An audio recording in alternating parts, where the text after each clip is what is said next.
PTI से बल्ले का निशान वापस लेने का इलेक्शन कमीशन का फैसला मुअत्तल। पेशावर हाईकोर्ट ने दलाइल मुकम्मल होने पर इलेक्शन कमीशन के फैसले पर हुक्म इम्तना जारी कर दिया। अदालत का कहना है कि केस का फैसला होने तक इलेक्शन कमीशन का फैसला मुअत्तल रहेगा। कहा, मौसम सरमा की तातीलात खत्म होने के बाद डिवीजन बेंच केस सुना जाएगा।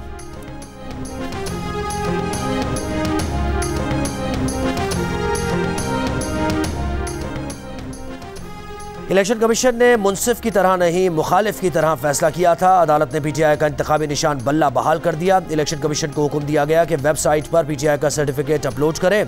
तहरीक इंसाफ के वकला बैरिस्टर गौहर और बैरिस्टर अली जफर की मीडिया से गुफ्तगू। बैरिस्टर अली जफर ने कहा कि अदालत ने बार बार पूछा कि इलेक्शन कमीशन ने किस कानून के तहत इंटर पार्टी इलेक्शन को मुअत्तल किया। उनके वकला के पास कोई जवाब नहीं था। बैरिस्टर गौहर बोले, इलेक्शन कमीशन के फैसले को मुअत्तल करना बहुत ज़रूरी था। उम्मीद है अगली समाअत पर इलेक्शन कमीशन का ऑर्डर ख़त्म हो जाएगा।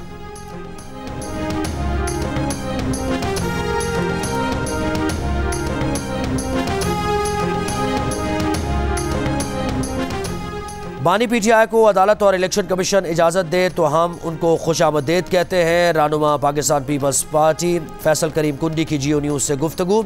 कहा, पीटीआई पर केसेस बनाने वाले पीटीआई के अपने ही हैं। उम्मीद है तमाम पार्टीज़ को लेवल प्लेइंग फील्ड मिलेगी। बोले, शफाफ इंतखाबात का इनेकाद लाजिम है। ऐसा ना हो अगली असेंबली साल डेढ़ साल भी पूरा ना कर सके।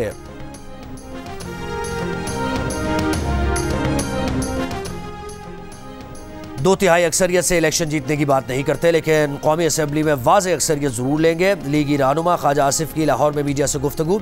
कहा, लोगों में हिजानी कैफियत है। ऐसी हुकूमत बननी चाहिए जिसमें कौमी इत्तफाक़ राय हो। एक दूसरे के खिलाफ इलेक्शन में बयानात देना कोई नई बात नहीं। लोग इलेक्शन के बाद ये बयानात भूल जाते हैं। सियासी हरीफ भी तल्ख बयानात भूल कर इत्तेहादी बन जाते हैं।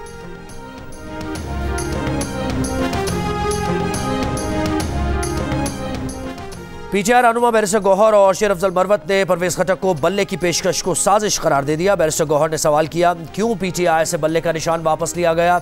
परवेज खटक को बल्ले का निशान देने की ऑफर कौन कर रहा था? हमें लेवल प्लेइंग फील्ड तो क्या कुछ भी नहीं दिया जा रहा।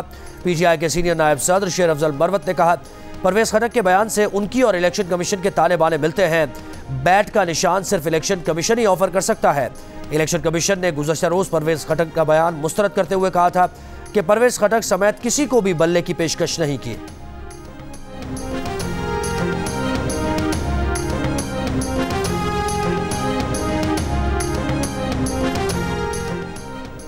रावलपिंडी के डिप्टी कमिश्नर ने 15 दिन के लिए शाह महमूद कुरैशी की नज़रबंदी के अहकाम जारी कर दिए। सीपीओ रावलपिंडी की एडवाइस पर डिप्टी कमिश्नर ने शाह महमूद कुरैशी के 3 MPO ऑर्डर जारी किए।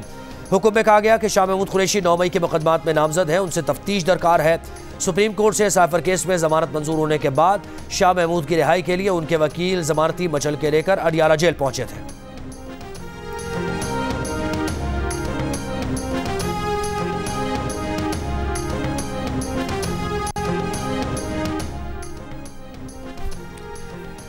शाह महमूद कुरैशी की बेटी मेहरबानो कुरैशी का कहना है कि शाह महमूद कुरैशी और बानी पीटीआई का क्या कसूर है? क्या उनका कसूर यह है कि उन्होंने अवाम को बताया कि मुंतखब हुकूमत को साजिश के जरिए घर भेजा गया? शाह महमूद और बानी पीटीआई जेल में सख्तियां बर्दाश्त कर रहे हैं। क्या उन्होंने मुल्क की दिफा करके कोई जुर्म किया है?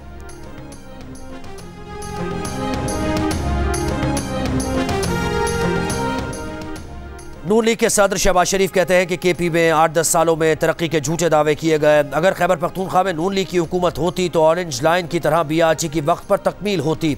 वर्कर्स इजलास से खिताब में कहा, मुल्क में अहम तरीन इलेक्शन होने जा रहा है। कायद नवाज शरीफ की लीडरशिप में इलेक्शन के मैदान में उतर रहे हैं। अगर नवाज शरीफ बिजली के कारखाने ना लगाते तो चिमनियों से धुआं ना निकलता।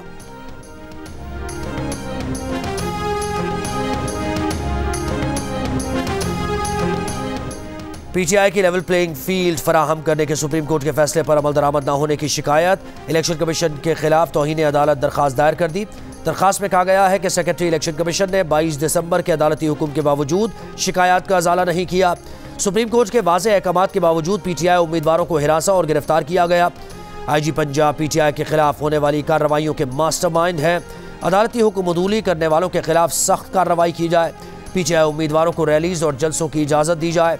तौहीन अदालत की दरखास्त पर फौरी समाअत करने की भी इस्तदा।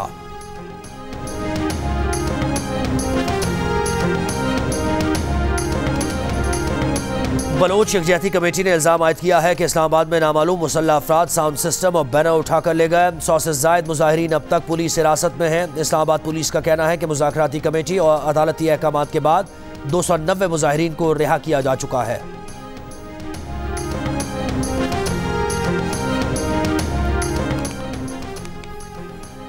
इसराइल की रफा पना गुज़ीन कैंप पर बमबारी, घर पर भी हमला। खान यूनुस और देरुल बलाह समेत गाजा पट्टी के मुख्तलिफ हिस्सों में रात भर बमबारी जारी रही। गाजा में फ़लस्तीनी हिलाल अहमर के हेडक्वार्टर्स पर इसराइली हमले में जानी नुकसानात की इत्तलात। हेडक्वार्टर अहाते में हज़ारों बेघर पना गुज़ीन हैं। मज़ीद 250 फ़लस्तीनी शहीद। शोहदा की मजमूई तादाद 20,674 हो गई।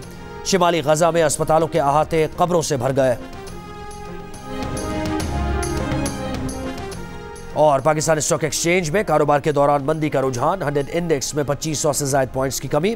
100 इंडेक्स 59,170 की सतह पर आ गया।